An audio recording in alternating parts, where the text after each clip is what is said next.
എറണാകുളം ജില്ലയുടെ വിവിധ ഭാഗങ്ങളിൽ കനത്ത മഴ. കൊച്ചി നഗരത്തിൽ പലയിടങ്ങളിലും വെള്ളക്കെട്ട്. കളമശ്ശേരിയിൽ വീടുകളിൽ വെള്ളം കയറി. തോപ്പുംപടിയിൽ ബസിന് മുകളിൽ മരം വീണു. നെടുമ്പാശ്ശേരി വിമാനത്താവളത്തിന് പരിസരത്തും ശക്തമായ മഴ തുടരുന്നു. കാഞ്ഞൂർ പുതിയടം ജംഗ്ഷനിലും കനത്ത മഴയിൽ വെള്ളക്കെട്ട് രൂപപ്പെട്ടു. കാക്കനാട് തുതിയൂരിൽ വീടിന്റെ സംരക്ഷണ ഭിത്തി ഇടിഞ്ഞു വീണു.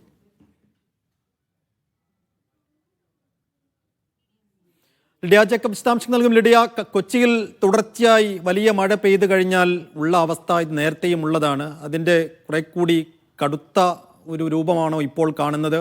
ഈ വെള്ളക്കെട്ട് പ്രശ്നം പരിഹരിക്കാൻ വേഗത്തിലുള്ള ഇടപെടലുകൾ അവിടെ ഉണ്ടാകുന്നുണ്ടോ?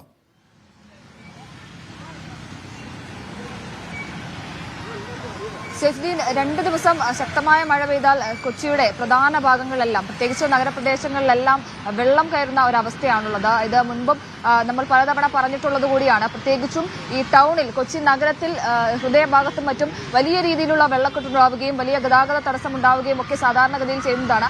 അതേ കാഴ്ച തന്നെയാണ് ഇന്നും കാണാൻ സാധിച്ചത്. ഏകദേശം ഉച്ചയായപ്പോഴേക്കും നഗരത്തിന്റെ വിവിധ ഭാഗങ്ങളിൽ, അതായത് പ്രധാനപ്പെട്ട ഭാഗങ്ങളിലെല്ലാം, പാലാരിവട്ടം, ഒപ്പം MG റോഡ്, കളമശ്ശേരി അടക്കമുള്ള ഭാഗങ്ങളിൽ വലിയ രീതിയിലുള്ള വെള്ളക്കെട്ട് റോഡിൽ രൂപപ്പെട്ടു. MG റോഡ് ഭാഗത്ത് മെട്രോ സ്റ്റേഷന് സമീപം വലിയ രീതിയിലുള്ള വെള്ളക്കെട്ട് രൂപപ്പെട്ട് വലിയ ഗതാഗത തടസ്സമുണ്ടായി. ഒപ്പം പാലാരിവട്ടം ഭാഗത്തും ഒപ്പം കളമശ്ശേരി ഇടപ്പള്ളി ടോൾ ഭാഗത്തൊക്കെ വലിയ രീതിയിലുള്ള വെള്ളക്കെട്ടും കാര്യങ്ങളുമായിരുന്നു ഉണ്ടായിരുന്നത്.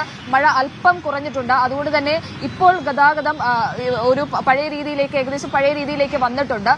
ചെറിയ രീതിയിൽ വെള്ളം ഇറങ്ങി തുടങ്ങിയിട്ടുണ്ട് എന്ന് വേണം പറയാൻ. പക്ഷേ മറ്റു ഭാഗങ്ങളിൽ ഈ കൂടുതലായിട്ടും വീടുകളും കാര്യങ്ങളുമുള്ള ഭാഗങ്ങളിൽ വലിയ രീതിയിലുള്ള വെള്ളക്കെട്ട് ഇപ്പോഴും തുടരുകയാണ്. പുതിയടം ഭാഗത്താണ്, എറണാകുളം പുതിയടം ഭാഗത്ത് വലിയ രീതിയിലുള്ള വെള്ളക്കെട്ടുണ്ട്. വ്യാപാര സ്ഥാപനങ്ങളിലേക്കടക്കം വെള്ളം കയറിയിട്ടുണ്ട്. റോഡിൽ വാഹനങ്ങൾ പോകാൻ സാധിക്കാത്ത രീതിയിൽ വലിയ രീതിയിലുള്ള വെള്ളക്കെട്ട് പുതിയടം ഭാഗത്ത് ഉണ്ട്. മാത്രമല്ല, വിവിധയിടങ്ങളിൽ മഴക്കെടുതികൾ കൂടി റിപ്പോർട്ട് ചെയ്യുന്നുണ്ട്. പ്രധാനമായും മലയോര മേഖലകൾ കേന്ദ്രീകരിച്ച മഴക്കെടുതികൾ റിപ്പോർട്ട് ചെയ്യുന്നുണ്ട്.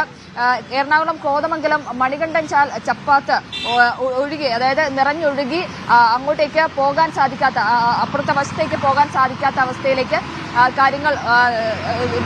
കാര്യങ്ങൾ സംഭവിച്ചുകൊണ്ടിരിക്കുകയാണ്. മാത്രമല്ല, കാക്കനാട് തുതിയൂരിൽ വീടിന്റെ സംരക്ഷണ ഭിത്തി ഇടിഞ്ഞ് വീണ അപകടമുണ്ടായിട്ടുണ്ട്. ആർക്കും പരിക്കില്ല. പക്ഷേ ഒരു വീട് പൂർണ്ണമായും അല്ലെങ്കിൽ ഭാഗികമായും തകരുന്നൊരവസ്ഥയിലേക്ക് എത്തിയിട്ടുണ്ട്. കാറ്, സമീപത്ത് നിർത്തിയിട്ടിരുന്ന കാറും ഇത്തരത്തിൽ തകർന്നിട്ടുണ്ട്. നെടുമ്പാശ്ശേരി വിമാനത്താവളത്തിലും വലിയ രീതിയിലുള്ള ശക്തമായിട്ടുള്ള മഴ തന്നെയാണ് തുടരുന്നത്. 3 വിമാനങ്ങൾ വഴിതിരിച്ചു വിട്ടിരുന്നു. ഉച്ചയ്ക്ക് മുൻപ് 3 വിമാനങ്ങൾ വഴിതിരിച്ചു വിട്ടിരുന്നു. മഴ കുറയുന്നതിനനുസരിച്ച് വിമാനങ്ങൾ ഇറക്കാൻ സാധിക്കുമെന്നാണ് നമുക്ക് അറിയാൻ സാധിക്കുന്നത്. അങ്ങനെ വിവിധ ഭാഗങ്ങളിൽ, എറണാകുളം ജില്ലയുടെ വിവിധ ഭാഗങ്ങളിൽ ശക്തമായിട്ടുള്ള മഴ തുടരുകയാണ്. വലിയ ഗതാഗത തടസ്സം, പ്രത്യേകിച്ച് നഗരപ്രദേശങ്ങളിൽ വലിയ ഗതാഗത തടസ്സവും രൂപപ്പെട്ടുകൊണ്ടിരിക്കുകയാണ്.